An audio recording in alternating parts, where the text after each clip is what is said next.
I'm not sure why anyone watches other YouTubers when I make trades like this that turn $28 into $8,400. I'm not being cocky, but I've had a lot of Tesla since 2019, and I'm proud of the subscribers that have consistently watched and benefited from the family on this channel. Welcome to the Stupid Rich Club. Well, if you're new and you aren't subscribed, well, go ahead and do so, and also buckle up because I'm going to flood your pockets with money with today's Tesla analysis. I used to work on Wall Street in many different roles, but now I just educate here on YouTube. Listen, aside from showing you the trade that I made and explaining how it works, I'm going to give you my price prediction for Tesla stock and if it's a buy after hitting a $1 trillion market cap. Before Tesla reported earnings and had a run-up, I purchased a risk reversal trade. It involved buying the 990 call option expiring in December and selling a 700 put option. I bought a call option which gave us the upside of Tesla stock but limited our loss to what we pay for the call option. I paid for that call option by selling a put option to finance the call option. The only risk we basically had was if Tesla pulls back a lot to the strike price of the put option. In this case, I would have had to purchase 100 shares of Tesla. The thought process was I thought Tesla would go up towards $990 per share. I thought this was happening towards December, but Tesla completely surprised me. The $28 net premium paid for the risk reversal trade turned into $8,400. I also showed some put credit spreads in the video, so I'll link it below for you guys in the description. Both positions printed tons of cash. But the real question I guess now, because even though we got rich on that play and the plays that I make on Discord, is how do we make more money? And what is going to happen to Tesla next? Is this stock overvalued? I found this video to be similar to my current price prediction and thoughts on Tesla, especially now that Hertz is involved.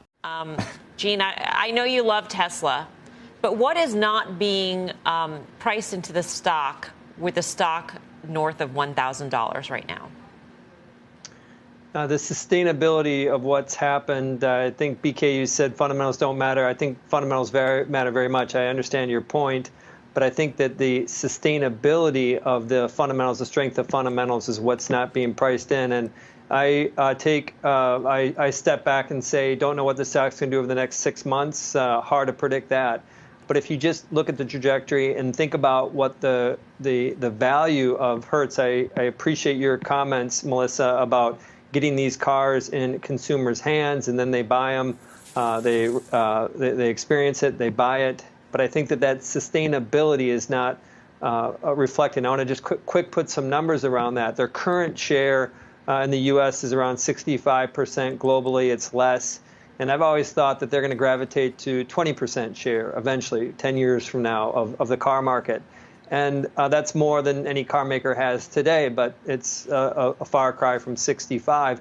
What you see these screws getting turned down with the Hertz announcement, I think that this number could be more than 20%. That would imply about 17 million vehicles a year. They're at 1 million today.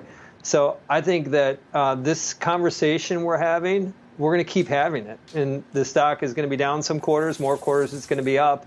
And we're going to wonder when it's going to end. And so I want to try to fast forward to the end of where I think that this plays out. Is if you look at, they're going to do $70 billion next year in revenue. I think by 2027, a long time from now, they'll do $400 billion. You put a 6.5 revenue multiple, hardware, software, services, you get to 2,500. That's a big jump from where we're at today. But I think we're just going to keep chopping our way up. Could be wrong. Competition could catch me, surprise me. But I think this is one that just has really a decade of a tailwind to it that is, even at these valuations, can create value for investors.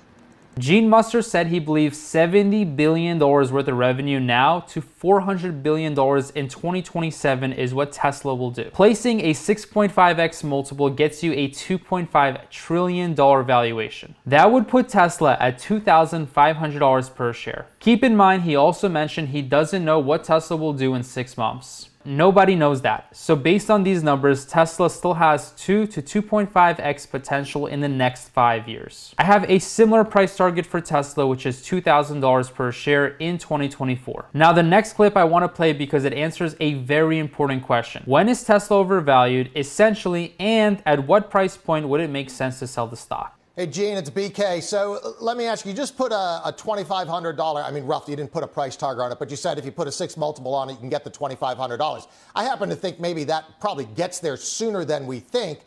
Let's say it gets there within the next quarter or two, which I think is a possibility. Do you then sell it, and then does that turn you bearish?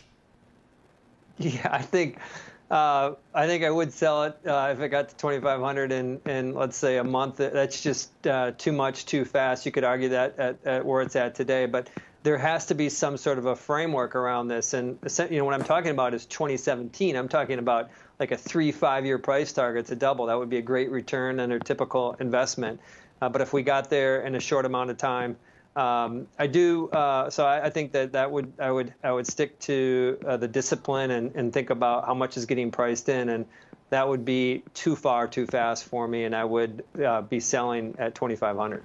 I'm a huge Tesla bull, but if Tesla would be $2,500 per share or even double today at $2,200, I'd have to take some chips off the table. It would just put me in a category of having all of my wealth tied in one single stock. Any shares acquired, I still recommend holding for 12 months to have the gains be treated as long-term capital gains, but otherwise selling at $2,500 per share would make perfect sense to me if it happens sooner than the start of 2023. Now, of course, things could change depending on Tesla's innovation. What would change my mind about selling would be robo-taxis. I'd say robo-taxis will dominate in 2026 in a perfect case scenario. I'll likely cash out around $2,500 at any point unless I see some real promise with the robo-taxi network. Having fully autonomous vehicles on the road, which can make something like $150 per day without a driver, would be a game changer. I'd then hold Tesla till $5,000 per share. But robo-taxis are a bit away, and like Gene Muster said, in 2026, we don't know if competition will catch up. That's something I'm going to pay close attention to despite Tesla's advantages. Notice I said despite because even with advantages, if the market becomes too competitive, little advantages won't make up for a big valuation. Right now, Tesla seems to be fairly valued. I'm still bullish, but I wouldn't expect an immediate payoff by buying the stock at these levels now. I'm looking into the future and I'm holding Tesla long for a very long time, and I have no current plans of selling. No one can tell what will happen in the next few months or if Tesla will have any immediate payoffs. But if you do want an immediate payoff in knowledge and most likely profits, then you can follow my trades and live coaching in the private Discord by submitting an application in the link below. No Patreon or anything else, just one master Discord that's easy to follow and gets you results. Thank you so much for watching.